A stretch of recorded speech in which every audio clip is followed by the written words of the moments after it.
Hello दोस्तों, आइए आपके बीच एक और नई कहानी लेकर आए हैं। दोस्तों, इस कहानी का शीर्षक है जैसी सास वैसी बहू। यह एक मोरल स्टोरी है। यह कहानी पारिवारिक रिश्तों, संघर्ष और बदलाव पर आधारित है। दोस्तों, यह कहानी पारिवारिक सामाजिक है। यह उत्तर भारत का एक मध्यवर्गीय परिवार। यह कहानी है शारदा देवी और उनकी बहू आरती की। शारदा देवी एक सख्त मिजाज की परंपरावादी सास है और आरती एक शिक्षित, आत्मनिर्भर लेकिन पारिवारिक मूल्यों को मानने वाली लड़की। दोनों के विचारों में टकराव होता है, लेकिन एक घटना उनके रिश्ते को पूरी तरह बदल देती है। शारदा देवी का एक ही बेटा था, अभिषेक। जब उसकी शादी आरती से हुई तो उन्हें लगा कि बहू को उनके लिए बनाए नियमों में चलना चाहिए। सुबह 5 बजे उठकर पूजा करो, सबसे पहले खाना बनाओ, फिर भी कुछ खाओ। आरती ने सब कुछ किया, पर कभी कभी उसके अपने विचार भी सामने आते हैं। माँ जी, पूजा अगर मन से हो तो ही भगवान खुश होते हैं। शारदा देवी को ये बातें गवारा न थी।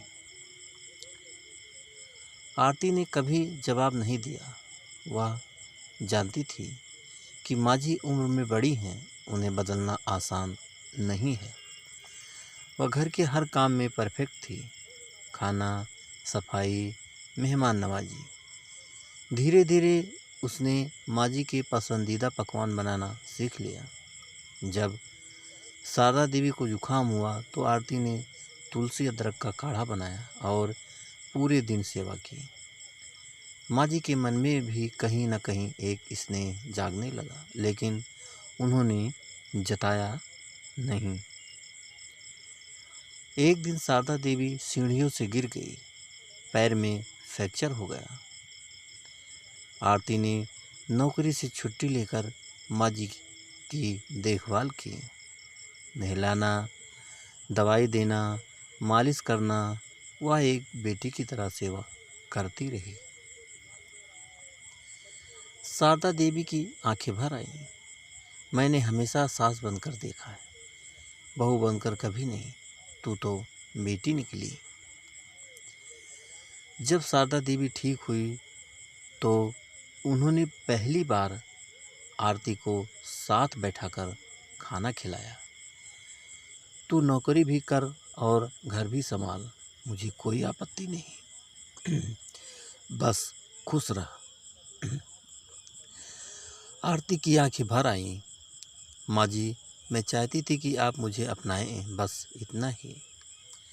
अब दोनों में एक नई दोस्ती थी।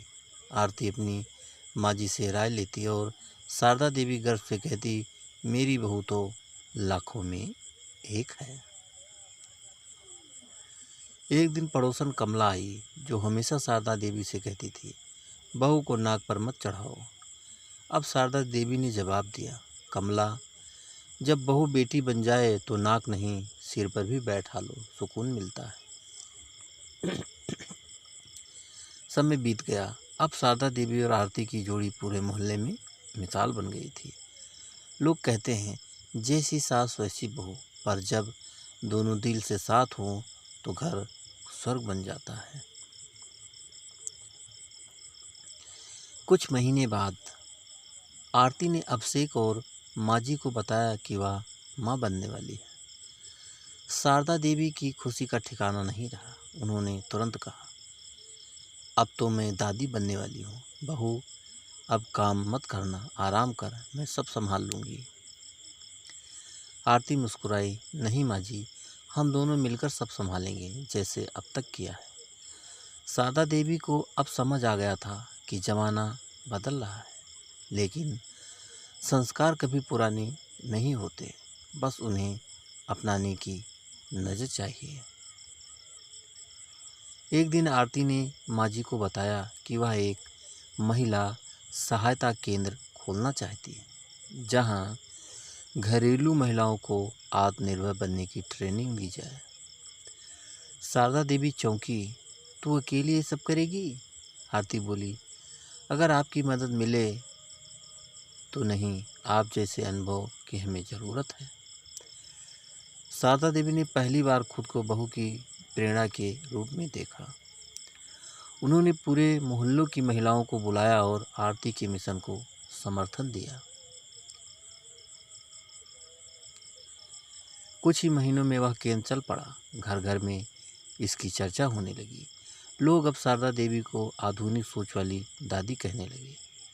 कमला आंटी भी अब आकर पूछती, बहन जी, मेरी बहू को भी सेंटर में भेज दूं? शारदा देवी मुस्कुरा के कहती, भेजो, लेकिन पहले खुद भी साथ आओ। बहुएं तभी सीखेंगी जब हम साथ से खुद सीखने को तैयार हों। अब शारदा देवी और आरती सास बहू कम, माँ बेटी से ज़्यादा थी। आरती के बेटे के जन्म पर शारदा देवी ने आरती से कहा, जिस तरह तूने मुझे बदल दिया, वैसे ही मैं इस बच्चे को खुले दिल से बड़ा करूँगी। आरती ने मुस्कुराकर कहा, माँ जी, अब आप सिर्फ मेरी सास नहीं, मेरी सबसे अच्छी दोस्त भी हैं। समझदारी और स्नेह से रिश्ते बदले जा सकते हैं। जैसी सास वैसी बहू, ये कहावत अब ये कहती है, जैसी सोच वैसा घर। दोस्तों, ये कहानी आपको कैसी लगी हमें कमेंट करके ज़रूर बताइएगा। और दोस्तों, एक लाइक ज़रूर कर दीजिएगा, क्योंकि आपके लाइक से ही हमें मोटिवेशन मिलता है। और दोस्तों, अगर अभी तक आपने हमारे इस चैनल को सब्सक्राइब नहीं किया है तो प्लीज़ जल्दी से आप हमारे इस चैनल को सब्सक्राइब कर लीजिए, जिससे इसी तरह अच्छी अच्छी और प्यारी प्यारी कहानियाँ आप लोगों के बीच पहुंचाता रहूं और आप लोग कहानियों का आनंद उठाते रहें। तो दोस्तों, एक नई कहानी के साथ आप लोगों से फिर मुलाकात होगी। तब तक के लिए नमस्कार।